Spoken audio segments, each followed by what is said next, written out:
Bienvenue, chers auditeurs, chères auditrices, sur ISF Web Radio, la radio qui apporte la vie. Bienvenue à notre série de podcasts Ces personnes qui ont fait une rencontre. Nous avons tous fait dans notre vie, et ce, chaque jour, des rencontres. Il y en a qui marquent un tournant décisif dans nos vies, tandis qu'il y a des rencontres qui nous laissent indifférents. Aujourd'hui, c'est l'occasion d'en savoir un peu plus sur cette rencontre, sur une rencontre, sur la rencontre qu'a fait un jour notre invitée, Anne-Esther, et qui a jamais a changé, a bouleversé, chamboulé le cours de sa vie. Bienvenue Anne-Esther. Merci Laura. Comment tu vas? Ça va, par la grâce de Dieu. Ravie de pouvoir te recevoir aujourd'hui sur notre podcast Ces personnes qui ont fait une rencontre. Nous avons hâte d'en savoir plus sur ton histoire, sur ton parcours et sur cette rencontre qui a changé ta vie. Bien avant cela, est-ce que tu peux déjà te présenter Anne-Esther, nous dire qui tu es, ce que tu fais dans la vie, où est-ce que tu habites? Bon, alors, je suis Anne-Esther. Je suis Anne-Esther, j'ai 30 ans. Et ça fait 5 ans que je suis convertie. Je suis coiffeuse aussi. Et je suis ivoirienne, mais je réside en France. D'accord. Donc ça fait 5 ans que tu es convertie, donc que tu as rencontré Jésus-Christ. Mais du coup, comment était ta vie avant d'avoir rencontré Jésus-Christ? Bon, ma vie avant, c'était dans l'islam. Hein. Et parce qu'en fait, mon père est musulman jusqu'à présent, il est imam. Et avant, je priais, j'étais encore petite, encore du coup. Je priais et c'est une fois en vacances que mon oncle m'a envoyé chez ma tante en vacances. Il m'a envoyé chez ma tante pour aller la voir et je découvre qu'en fait, elle est chrétienne. Et puis le dimanche, elle me dit, Anne-Esther, on va au culte. Elle dit d'accord, et on va au culte. En fait, le culte après ça s'appelle l'adoration. Avant de commencer la prédication, l'adoration. Et du coup, on se met à chanter, tout ça. Les gens dansaient, se réjouissaient. J'ai dit, waouh, c'est magnifique ça. J'ai jamais vu ça. Et du coup, moi aussi, voilà. Comme ça, me mettre aussi à l'aise, franchement, danser, réjouir. Et du coup, c'est là que j'ai rencontré vraiment l'amour de Dieu. Donc, pour moi, je peux dire, en fait, l'adoration, ça transmet l'amour de Dieu. Et vraiment, ça m'a vraiment impacté et vraiment, ça a changé ma vie. Et lorsque je suis arrivée, après les vacances, quand je mon père, il lui a dit, mon papa, tu sais, moi, je ne suis plus musulmane. Parce que là-bas, ce que j'ai vu là, c'est pas pareil. Donc moi, je ne prie plus jamais. Et après, j'ai fui, c'est pas j'ai fui de chez mon père, aller chez ma mère. Et c'est comme ça, après, je suis venue, après, c'est pas chez ma tante à Abidjan. Et puis ma vie a repris comme les autres enfants. Hein. Voilà. D'accord. Donc en fait, tu es partie de chez ton père. Oui. Tu es partie vivre chez ta tante. Voilà. D'accord. Non, chez ma mère. Chez ta mère. Voilà. D'accord. Et tu faisais ta vie. Alors qu'est-ce qui faisait ta vie? Comment tu vivais ta vie en fait? J'étais encore petite, peut-être 9 ans, 10 ans. Donc voilà, c'est pas chose. En tant qu'un enfant, hein. Voilà, mais tu vivais ton enfance. Voilà, mon enfance, voilà, tranquillement, comme les autres. Mais vraiment, j'avais vraiment un certain empreinte dans mon cœur, de l'amour de Dieu, la présence. Pour moi, ça m'avait vraiment impacté. Et, tu étais quand même marquée par vraiment marqué. Ce court séjour que tu as passé chez ta tante, oui. C'est ton adoration. Et c'est resté dans mon cœur pendant des années, l'adoration. Très bien. Et du coup, qu'est-ce qui se passe après? Bon, après, Anne-Esther grandit comme les autres, jeunes filles. Hein, Tu arrives dans l'adolescence. Voilà, de l'adolescence, bien en forme, tout ça. Après, voilà, je prends ma vie comme les autres. Hein, voilà, avoir un petit copain, tout ça. Voilà, fait ma vie, etc. De homme à homme, comme les autres. Voilà, chez nous, c'était normal. On pensait que c'était normal, mais pourtant, en fait, voilà, c'était pas normal. Et ça commence de là à là, de copain en copain. Des années après, tu prends l'autre au fur et à mesure. Et après, je prends le père de mon enfant, tout ça, et on fait ma fille qui a maintenant 10 ans. Et après, 4 ans plus tard, bon, ça va pas parce que lui aussi, il était musulman. Et sa mère m'a dit, non, il faut prier. Je dis, non, mais non, moi, je suis chrétienne. Pourtant, quand tu vas pas à l'église. Je dis, non, en fait, moi, chez moi, je suis née chrétienne. Pourtant, je suis musulmane. Il était. Mais au fond de moi, il disait non, je suis chrétienne. Elle dit, mais ton père est musulman. Il dit, mais non, moi je suis chrétienne. Et je suis restée dessus. Elle dit, bon, en tout cas, nous, chez nous ici, quand on marie un homme qu'on fait enfant, c'est lui qu'on doit suivre. Elle dit, bon, moi, je suis désolée parce que moi je n'ai pas trahi mon Dieu. Même si ce n'est pas à l'église, mais au fond, il dit, moi, je sais que je suis chrétienne. Donc, moi, je ne vais pas trahir ma foi. Elle dit, maman, tu sais, Dieu, là, quand je vais le prier, là, c'est pas pour ton fils, hein, c'est pour moi. Donc, s'il n'y avait pas ambition que je prie, c'est à moi, je mens. Et Dieu n'est pas mon ami. Donc, moi, je refuse. Mais pourquoi me séparer de ton fils? Et c'est comme ça, les années plus tard, bon, ça n'allait pas, et puis on s'est séparés. Mais déjà, avant de se séparer, ça a commencé là. Ça a commencé là parce que, voilà, quand ça n'allait pas du tout, on ne se parlait plus. Et c'est là, maintenant, comme ça, à prendre la Bible au sérieux, à commencer à prier. Et un jour, une dame m'a invité au culte. Et je vais à l'église, vraiment, Dieu me ouvre les yeux, voilà, pour dire, en fait, devant Dieu, nous tous sommes, devant Dieu, on est tous fautifs. Parce que chacun a dit une parole à une personne et ça a marqué la personne. Donc il dit, réponds-toi, dis-lui pardon. Il dit non, je ne vais pas. Tout le monde a fait le mal, voilà, tout le monde a péché. Voilà, juste parce qu'une parole que tu as dit, ça l'a frustré en fait. Et il a dit non, que m'a fait trop de mal, que moi je ne vais pas lui pardonner. Et du coup, voilà, après, il pense à autre chose. Mais c'est là, maintenant, comme ça, à prier, prendre Dieu au sérieux quand même, voilà. Comme ça, à prier, prendre la Bible, tout ça. Et en soi, il dit, mais Seigneur... En fait, là, dans cette étape-là de ta vie, tu commences à passer de la Anne-Esther qui vivait un peu sa vie, qui connaît, du moins, qui avait entendu parler de Dieu, qui avait rencontré l'amour de Dieu, mais qui ne vivait pas forcément selon la parole de Dieu. Très bien, très bien. Et cette difficulté dans ton couple t'amène vers ce Dieu-là. Voilà, vers ce Dieu-là. Vers ce Dieu-là. Et c'est pas... Et comme ça, beaucoup à lire ma Bible. Pour ça, le psaume, vraiment, il peut lire toute la nuit. Je peux faire la veille de juste méditer. Méditer, prier, tout ça, me repentir chaque fois. J'ai dit, mais Seigneur, il y a longtemps, j'ai pris la même. Ah, j'ai pris tous les jours. Mais est-ce que tu m'entends? Si tu m'entends, réveille-moi que tu m'as pas parce que j'ai pris tous les jours.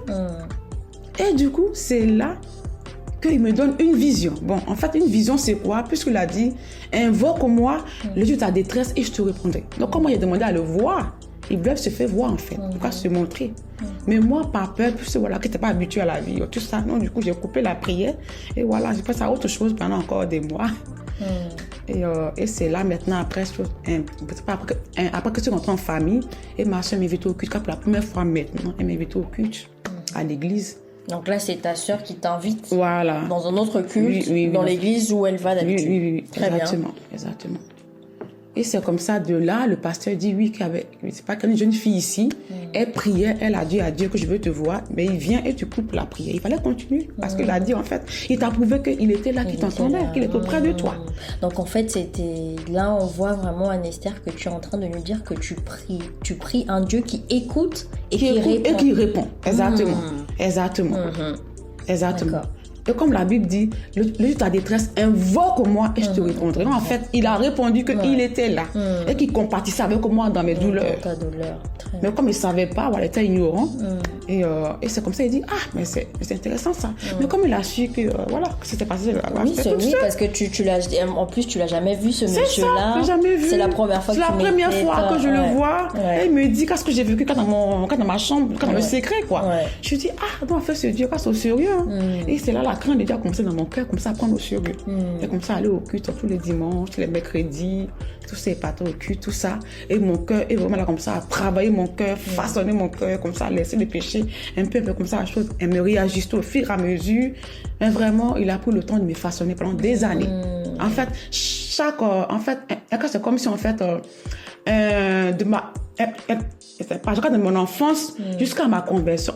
En fait, c'est comme s'il a préparé mon cœur à chaque étape. À chaque étape où il y avait... À chaque expérience que je pouvais rencontrer avec lui, c'est comme si, en fait, il préparait mon cœur, en fait, à cela. Le rencontrer de manière véritable. Exactement. Et en fait, pourquoi, en fait, il plus m'accrocher parce que c'est là où m'a fait sortir. Tout ce qu'il a traversé avec lui, en fait, c'est comme si, en fait, c'est un souvenir qui voulait marquer à chaque espace de ma vie où quand je le rencontrais. Très bien. Et c'est comme ça, tout ça. Après, bon, c'est pas après le culte, c'est pas il rentre à la maison, vraiment, c'est pas il décide vraiment quand de pouvoir le suivre. Mais je pouvais pas de moi-même. Parce qu'en fait, on peut pas de nous-mêmes. Tu n'y arrives pas? Non, j'arrivais pas. En fait, j'avais le vouloir, mais je n'avais pas le faire. Et je crois que je me convertissais pour un mois. Et après, je repartais dans le monde. Je l'ai fait 3 fois. 3 fois. Ça veut dire quoi? Tu te convertissais pour un mois et puis tu repartais dans le monde? Ça veut dire quoi? C'est pas... la Bible dit en fait que ce n'est ni par la force, ni par nos propres capacités, mais c'est par le Saint-Esprit qui convainc que nous sommes enfants de Dieu. On voit qu'il rend témoignage. Et ce témoignage-là, en fait, c'est pas, il imprègne dans notre cœur. Et en fait, on se convertit réellement. Mais pour moi, en fait, c'est pas les prières de moi-même. C'est-à-dire qu'en fait, quand tu parles de se convertir réellement, c'est-à-dire que tu donnes ta vie à Jésus. Voilà, tu donnes ta vie. Tu le confesses comme Seigneur et Sauveur de ta vie. Voilà, et tu alignes ta vie selon la parole de Dieu. Exactement, très bien. C'est ça. Mais en fait, j'ai compris pourquoi je revenais chaque fois en arrière, parce que je n'ai pas fait de lui mon Seigneur, mon Sauveur. Non, en fait, je partais à l'église en tant que passionnée, je voulais... Mais en fait, j'ai oublié qu'il fallait faire la prière du salut.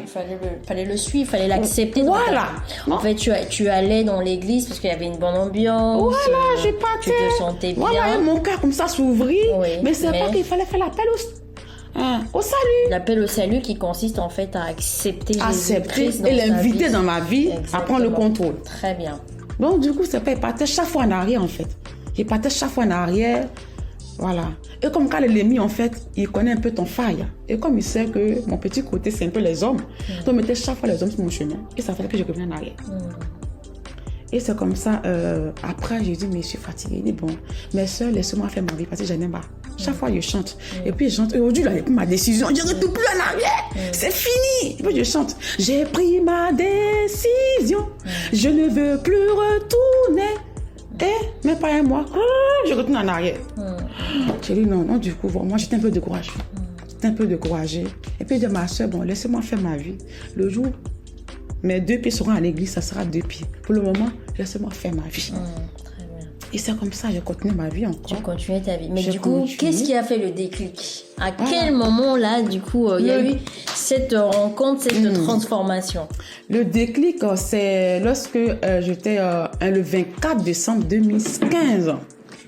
J'étais à l'hôtel avec mon petit copain, voilà, avec qui j'étais, tout ça. J'étais avec lui et c'était à 3h du matin, on se lavait après, voilà. Donc après la nourriture, on se lavait. Et sous la douche, en fait, c'est comme si les écailles de mes yeux sont tombés. Et comme la Bible dit que ils ont, le Dieu de ce siècle a voilé l'intelligence, pour ne pas qu'ils comprennent, ils comprennent choses, et les splendeurs de l'évangile. Et du coup, en fait, cette écaille est tombée dans la douche. Et j'ai dit, mais qu'est-ce que je fais là? Mais c'est pas ma place ici. Mais qu'est-ce qui s'est passé? J'ai dit, mais il y a un problème là. J'ai dit, mais non. Et après, c'est pas après la douche, on va se coucher. Mais il doit pas, en fait, je suis pas à l'aise dans ma peau. C'est comme ça, en fait, c'est comme s'il doit plus être là. Mais comme il fait nuit, il est parti où? Et je reste là, et il se couche, et puis il dit, mais regarde-le. Regarde-le. Puis il dit, oui, je le regarde. Et puis, c'est pas le regarde. Il dit, mais il me vaut pas. Et en fait, on se vaut pas l'un à l'autre. Mais je fais quoi avec lui? J'ai dit, mais Anesther, tu fais quoi avec lui exactement? En fait, c'est comme si le Saint-Esprit me posait la question, tu fais quoi ici? C'est pas ta place. C'est pas ta place. C'est pas ta place ici. Ça n'a pas été créé pour ça. Franchement. Très bien. C'est pas... Et la Bible dit dans Romains 8:16 que le Saint-Esprit rend témoin à votre esprit que vous êtes enfant de Dieu. Et ce jour, j'ai vécu. C'est pas vécu qu'à ce verset sans même le savoir en fait. En fait, il rendait témoignage que c'est pas ma place qu'elle a, que je suis pas née pour ça.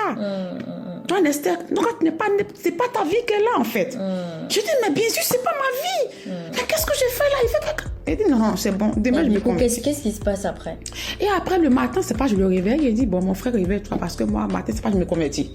Voilà, donc cette vie, c'est bon, j'arrête, j'en ai marre de cette vie. Tu en peux plus. Non, c'est bon, ça suffit là. J'ai trop fait. Je passe à autre chose. J'en ai marre de pouvoir prendre petit coup par petit coup. C'est bon, donc moi, je m'arrête là. Aujourd'hui, je m'arrête là.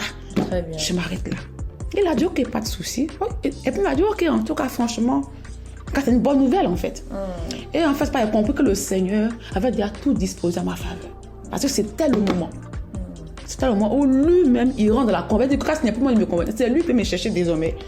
Et quand il te prend, vraiment, c'est vraiment ouf, quoi. Et après ça, c'est pas je rentre à la maison. Bon, aide-moi pour tes patins. Maintenant, je fais tous les jours à l'église, voilà, tous les dimanches, tous les mercredis. Comme ça, m'a accroché au Seigneur. Et c'est pas encore une semaine vie dans son église où on partait avant. Et on va là-bas, là que tu vas commencer, on va là-bas et on donne des feuilles, on dit bon, mettez, pour ceux qui sont fiancés ou ou mariés ou en cheminement, mais pas des petits copains. Il dit mais pourquoi pas des petits copains? Mais moi j'ai mon petit copain, même si on s'est laissé, mais quand j'ai mon petit copain. J'ai dit mais c'est pas normal ça. Pendant toute ma vie, j'ai vécu qu'à pour petit copain en fait. En fait, ça m'a tellement fait mal. Ça m'a tellement fait mal. Et je rentre à la maison et je ferme ma chambre. J'ai dit, Seigneur, tu as vu ça? Ils ont dit pas des petits copains. Pourtant, moi, j'ai petits copains. Non, c'est pas normal. Donc, lui, il me fiance alors. Et j'appelle le monsieur. J'ai dit, à l'église, on dit, il faut me fiancer. Et toi, tu dis quoi? Tu me fiances ou pas? Il dit non. Il dit, ah bon, tu me fiances pas? Ok. Donc, c'est pas la peine alors. On arrête pour de bon, pour définitivement. Parce que moi, d'ici 2016, soit je me convertis, soit je rentre 2016 avec Dieu, ou soit je rentre sans Dieu. Mais je ne veux plus cette vie. C'était en novembre. Il dit 2016, je rentre avec Dieu ou je rentre sans Dieu. Mais plus de petits copains, plus d'autres choses. Et c'est comme ça, après ça, il rentre dans ma chambre, je pleure. Il dit, Seigneur, voici qu'est-ce qui s'est passé. Soit le culte, et puis ils ont dit qu'il n'y a pas de petits copains, pas de tout ça. Et pourtant, moi, j'ai un petit copain. Donc, comment je fais? Et il a dit qu'il ne me fiance pas. Donc, on fait comme moi là. Mais moi, en tout cas, moi, je l'aime aussi. Hein. Franchement, il était sincère. Ouais. J'ai parlé avec lui. Ouais. Voilà. C'est un Dieu, en fait, avec qui tu es dans une communication exactement, dialoguer ensemble. Dans un dialogue sincère. Sincère, véritable. Où tu te montres tel que tu es. Voilà, tel que je suis. Très bien. Et moi, il a déversé mon cœur comme je déverse. Et une fois que tu déverses ton cœur, qu'est-ce qui s'est passé, en fait? Je déverse mon cœur. Et quand je lui dis, en fait, oui... mais c'est que toi, ton amour, en fait, c'est comme s'il avait tout inspiré les paroles de ma bouche, en fait. Et puis, il dit, Seigneur, toi, ton amour, c'est pur, c'est sincère. Lui, là aussi, là, peut-être qu'un jour aussi, c'est pas, il va aussi comme les autres. Il va partir. Il va partir comme les autres. Oui. Donc, voilà, il préfère vraiment. Nous on dit aujourd'hui, là, Nestor, il faut faire un choix. Je préfère te prendre, même si j'aurais mal pour l'autre, parce que je l'aime. Il faut te prendre parce que toi, ton amour est véritable. Donc, il préfère te choisir, là. Et dans ma chambre devant, il n'y avait personne, c'était entre moi et Dieu. Et là, j'ai enterré ce monsieur dans la chambre. J'ai pleuré de tout mon âme. Parce que je l'aimais, en fait. Donc, j'ai pleuré de tout mon âme. J'ai pleuré. Et là, tu as accepté l'amour de Dieu pour l'amour de Dieu. Et du coup, qu'est-ce qui a changé après ça? Et après, parce que là, on voit que là, tu fais une rencontre avec l'amour de Dieu, l'amour sincère, l'amour véritable, qui t'aime en dépit des circonstances, en dépit de qui tu es. Et de là, qu'est-ce qui se passe? Qu'est-ce qui a changé dans ta vie? Ah ouais, de là, vraiment, j'ai ressenti vraiment une certaine liberté, la joie, la paix, vraiment, je me sentais vraiment libérée de tout. Et le lendemain, l'amour du monsieur avait disparu comme ça, il n'avait jamais aimé. Parce qu'il avait fait l'amour, en fait. Parce que comme si, en fait, c'est pas un choix. Il avait fait un choix d'aimer Dieu, que l'aimer. Donc, du coup, Dieu a enlevé son amour et il a mis son amour à lui. Et c'est comme ça, après ma vie chrétienne, vraiment, ça a pris un goût. Voilà, j'ai pris goût à la vie chrétienne, aller à l'église, prier vraiment sincèrement, laisser tout tomber. Que ça soit tout, quand on dit tout, c'est tout. J'ai pris m'appeler mes amis pour dire, après aujourd'hui, ne m'appelez plus parce que moi, je me suis convertie. J'ai pris m'appeler tous mes amis avec qui je sortais. Ils appelaient, donc du coup, je suis restée moi seule. Donc en fait, les amis avec qui tu avais l'habitude de faire sortir, cette vie mondaine, sortir, boire, faire la fête. Et là, maintenant, tu te ressens, tu reprends ta vie en main. Vraiment, j'ai fait une décision radicale. Franchement, pour moi, c'était très radical. Je ne réfléchissais plus. Je prenais les décisions sans réfléchir. Dieu ou rien. Dieu ou rien. Donc, du coup, j'appelais tout le monde. Après, de ne m'appeler plus. Je suis convertie. Donc, je suis plus dans votre vie là. Et c'est comme ça que ta vie a changé. Et ma vie a changé. Mon cheminement avec lui a commencé. Et jusqu'à aujourd'hui. Et donc, du coup, qu'est-ce qui a changé de manière concrète? Qu'est-ce que tu peux nous dire, par exemple, dans ce que tu faisais, dans tes sentiments, dans ta manière de voir les choses, qui a changé de manière concrète, pour qu'une personne puisse comprendre?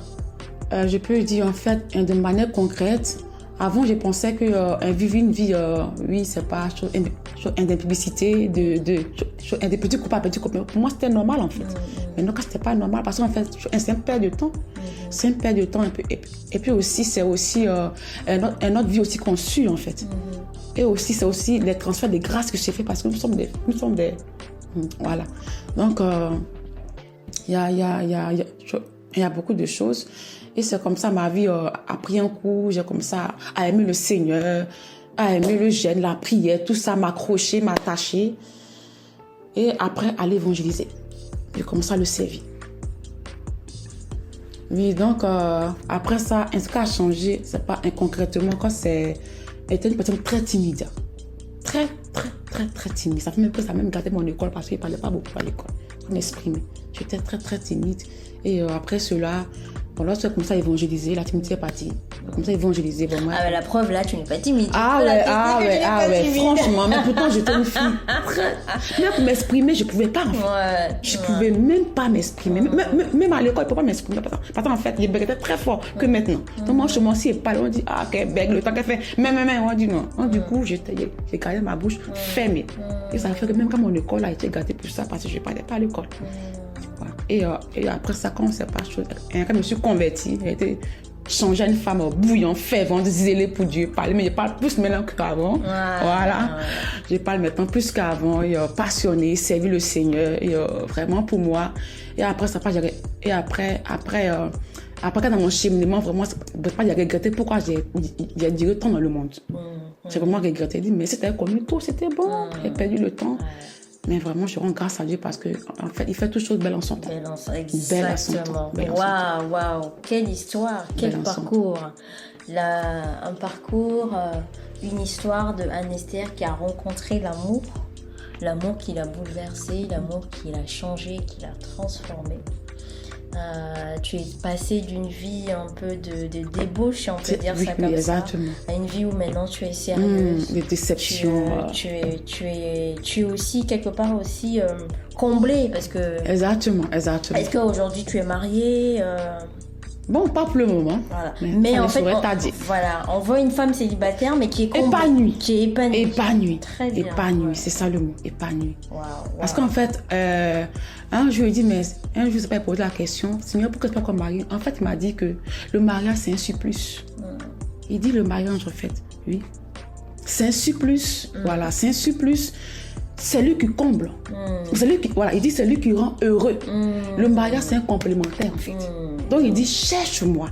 C'est moi, je rends heureux. Et le mariage viendra compléter. Donc, le mariage, c'est pas le bonheur. C'est pas le mariage qui rend heureux. Non. C'est Dieu qui rend heureux. Amen. Et après, l'homme vient déjà, maintenant, voilà, venir compléter le bonheur qui est déjà là. Ok, très bien. Mais du coup, alors, Anne Esther, aujourd'hui, il y a une personne qui nous écoute. Qui passe par cette même situation que toi ou qui simplement t'écoute là, quel que soit l'endroit où il se trouve, quelle que soit la situation qu'elle traverse, qu'est-ce que tu as comme mot à lui dire? Bon, moi, le mot que c'est pas un jeu à dire, en fait, c'est de dire, quel que soit l'endroit où on se retrouve, que ça soit l'islam, ça soit Bouddha, ça soit quoi, le plus important, de rechercher Dieu. Même si on ne le connaît pas, mais dans l'ignorance, il faut qu'on le recherche. Et pour moi, c'était comme ça. J'étais païenne, mais au fond, j'aimais l'adoration.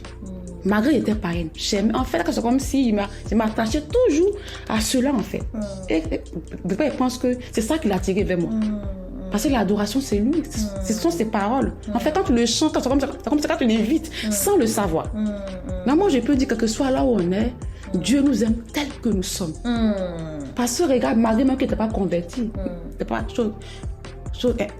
elle m'a fait attendre sa voix. Pourtant, je ne le connaissais même pas. Parce qu'on dit quoi? Il est là avec nous. Même si on travaille les situations difficiles, où on ne comprend pas pourquoi ça nous arrive, sachant qu'il y a un Dieu qui nous connaît, même si on ne le connaît pas. Mais qui est là avec nous, qui compatit avec nous. Donc maintenant, bon, je sais qu'il y a un Dieu qui existe, mais je ne sais pas comment le rencontrer. Mais au moins, de le rechercher à travers l'adoration. Parce que se révèle à travers l'adoration. Comment on dit? Se révèle à travers l'adoration. C'est vrai que toi, aujourd'hui, tu sais ce que c'est que l'adoration. Mais c'est quoi l'adoration pour quelqu'un qui nous écoute pour la première fois? Pour moi, je peux dire, en fait, l'adoration, c'est d'exprimer ce qu'il est, ce qu'il a fait. Et quand ce qui va... Bon, en fait, ça dépend de la chose, du chant, en fait. Voilà. Ça dépend du chant. Et moi, j'éprouvais l'adoration que c'est pas... Et que j'aimais beaucoup, c'est marié à des... Ok. Voilà. Donc moi, je peux dire à une personne ou quelqu'un qui m'écoute, je ne sais pas par quoi tu passes, par quelle difficulté, par quel challenge, par quel défi, Mais en fait, le Seigneur, c'est un Dieu qui nous laisse passer par les défis ou par les difficultés, en fait, parce qu'il veut nous rencontrer pour marquer notre vie. Et il dit que avant j'étais là, et c'est là il m'a. En fait, c'est pour marquer ta rencontre. Comment je l'ai rencontré? Là, demain, quand tu seras converti, là où j'étais, c'est là il m'a pris. Donc, en fait, souvent, on peut, c'est pas subir ça de manière, peut-être, quand c'est pas normal, c'est injuste. Oui, mais en fait, c'est injuste, mais ça devient une porte d'entrée pour lui. Parce que ça devient là où il te prend. Et du coup, il te dit, souviens-toi, là où je t'ai rencontré, en fait. Et du coup, en fait, ça devient un point fort. Un souvenir. Un souvenir, exactement.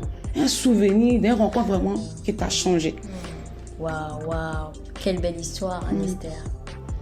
Oui, chers auditeurs, chères auditrices, quel que soit le défi, le challenge par lequel tu passes, sache qu'il y a un Dieu qui te connaît, qui est là, qui est compatissant, comme disait qui compatit avec toi Anne-Esther, voilà, qui compatit avec toi, c'est-à-dire qu'il vient, il est à tes côtés et il comprend ta douleur. En tant qu'un père. Et comme un père, exactement. Et non seulement il comprend, mais il a également la capacité de te guérir, d'enlever cette douleur. Et Jésus disait, venez à moi, vous tous qui êtes fatigués et chargés, et je vous donnerai du repos. Alors venez, nous vous invitons à faire cette rencontre avec cette personne, ce Jésus qui vous donne du repos. Il n'est pas venu pour vous condamner, il n'est pas venu pour vous juger. C'est par amour que Dieu le Père l'a envoyé. Il a accepté de donner sa vie à la croix pour que vous et moi, qui écoutons ce message, aujourd'hui, nous puissions le rencontrer. Et le rencontrer revient à rencontrer de l'amour.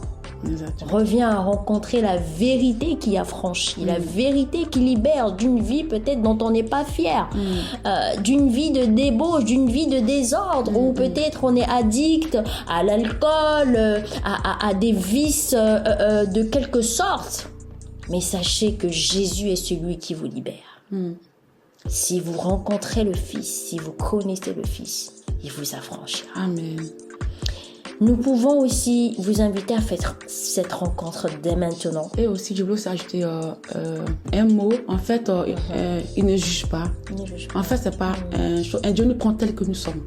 Donc, venez à lui tel que nous sommes. Tel que vous êtes. Il est venu qu'à pour les pécheurs et pas pour les justes. Exactement. Donc, venons tel que nous sommes. Pas dans la drogue, donc quoi, venons tel que nous sommes. Et lui-même, il saura nous façonner selon son image. Amen. Et lui-même, il saura nous façonner. Et ça revient à ce que tu disais tout à l'heure, Anne-Esther, que ce n'était pas par tes propres forces. Exactement. Tu as essayé par ta propre force. Parce qu'il y en a qui se disent que non, mais moi, je ne vais jamais y arriver. Je ne vais jamais arriver à ne pas vivre dans la débauche. Je ne vais jamais arriver à ne plus mentir. Non, en fait, c'est lui qui vient et qui vous transforme. Dans ton cœur, en fait. Il voit c'est lui qui vient et qui vous transforme. C'est ça. C'est lui qui vient et qui, dans son amour, vous prend dans ses bras, vous révèle qui vous êtes, votre véritable identité, votre véritable nature. Amen. Nous allons faire cette prière. Nous allons vous inviter à pouvoir inviter Jésus-Christ aujourd'hui à venir dans votre vie. Nous allons vous demander de pouvoir répéter ces quelques mots après nous avec Anne-Esther. Seigneur Jésus, je te demande pardon. Je te demande pardon pour tous mes péchés. Pour tous mes péchés. Aujourd'hui, je viens à toi. Je viens à toi. Tel que je suis. Tel que je suis. Je t'invite dans mon cœur. Je t'invite dans mon cœur. Viens régner en moi. Viens régner en moi. Viens prendre le contrôle Viens prendre le contrôle de ma vie. Je me soumets à toi. Je me soumets à toi. Amen. Amen. Waouh. Vous savez, par cette prière qui peut paraître simple, mais ô combien importante, vous venez de faire la rencontre. Cette rencontre que nous savons, dont nous sommes certaines qu'elle va bouleverser, qu'elle va changer à jamais le cours de votre vie. Et nous espérons qu'un jour, nous allons vous rencontrer et que vous viendrez également sur ce plateau, sur cette web radio, nous parler de votre histoire, de votre rencontre. Sur ce, nous vous souhaitons encore une bonne écoute, une bonne réécoute sur ISF Web Radio, la radio qui apporte la vie. Amen. À bientôt. Bientôt.